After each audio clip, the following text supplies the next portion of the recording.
proclamé élu a été félicité par moi. Féliciter quelqu'un qui a gagné ne veut pas dire que tu l'as rejoint.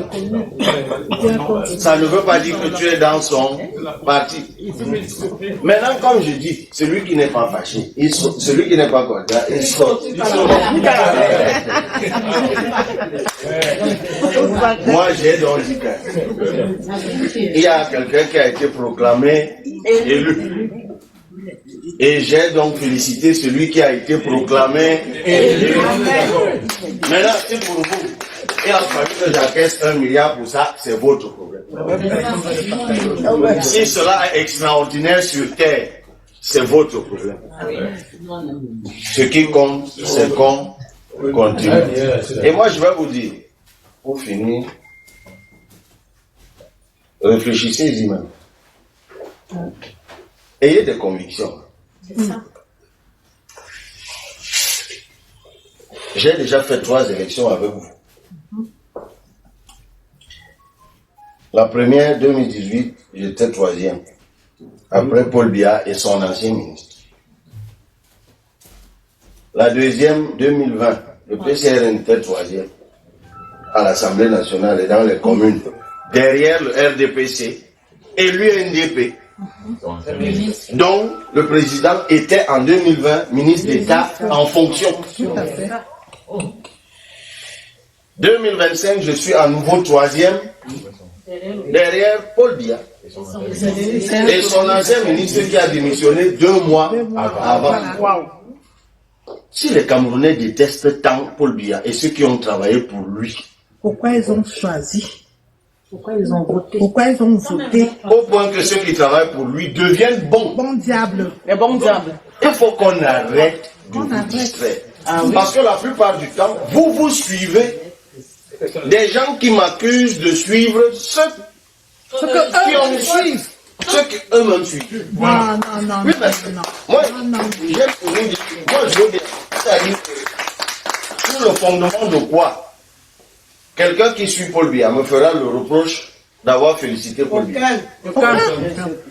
Sur le fondement de quoi quelqu'un qui suit un ancien ministre de Paul Biya, qui a servi Paul Biya, qui a cautionné tout ce que Paul Biya a fait pendant 10 ans, 20 ans, 30 ans, me ferait le reproche d'avoir félicité Paul Biya. Incroyable. Si vous écoutez ce genre de personnes, ce sont vos cerveaux à vous qui ont un problème.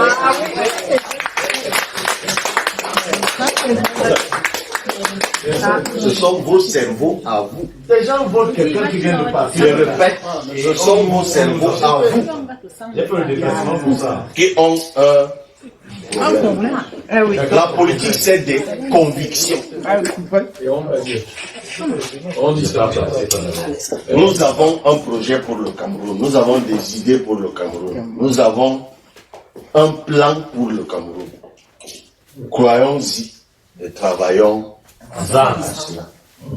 Moi, je continue à nourrir le rêve qu'un jour le Cameroun sera un grand pays. Sera un je continue à croire qu'un jour la double... Parce que des choses même comme la double nationalité, ce n'est pas des projets politiques, ça. C'est banal. Parce qu'aujourd'hui, non mais, madame, aujourd'hui dans le monde, comment un pays qui a près de chiffres officiels, 7 millions de personnes à l'étranger n'auraient pas la plurinationalité?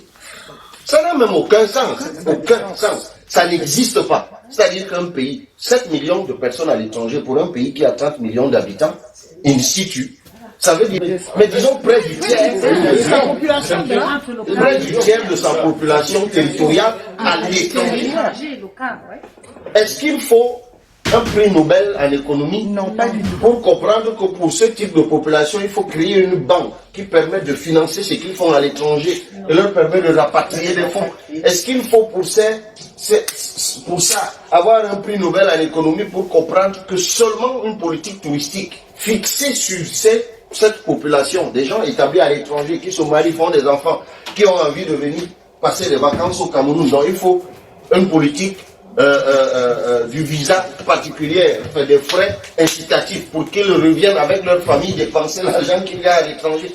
Est-ce que pour ça, Il faut avoir fait l'université. Non, Non, c'est pour ça que je dis que vraiment, quand on réfléchit sur le dur, sur le sérieux, et que j'entends la plurinationalité, je dis, mais ça, c'est des banalités. Ça, c'est des trucs que tu arrives au pouvoir. Quand tu fais ça, tu n'annonces même pas. C'est pas une annonce. C'est que tu arrives, tu dis, oh, bon, révisez-moi la loi de 68. Normalement, ça passe.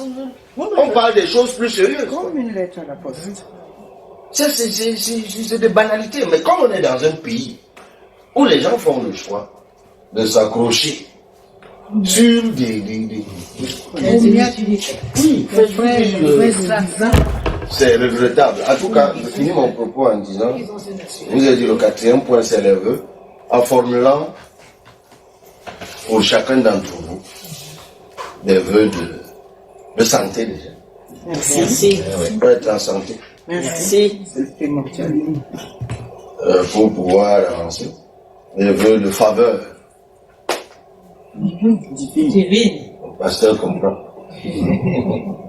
On peut faire tout ce qu'on veut dans la vie si on n'a pas la faveur divine. Si on n'a pas la faveur de la grâce divine. Moi, je rends grâce à Dieu de la grâce et la faveur qui m'a fait de vous avoir. Amen. Ah oui.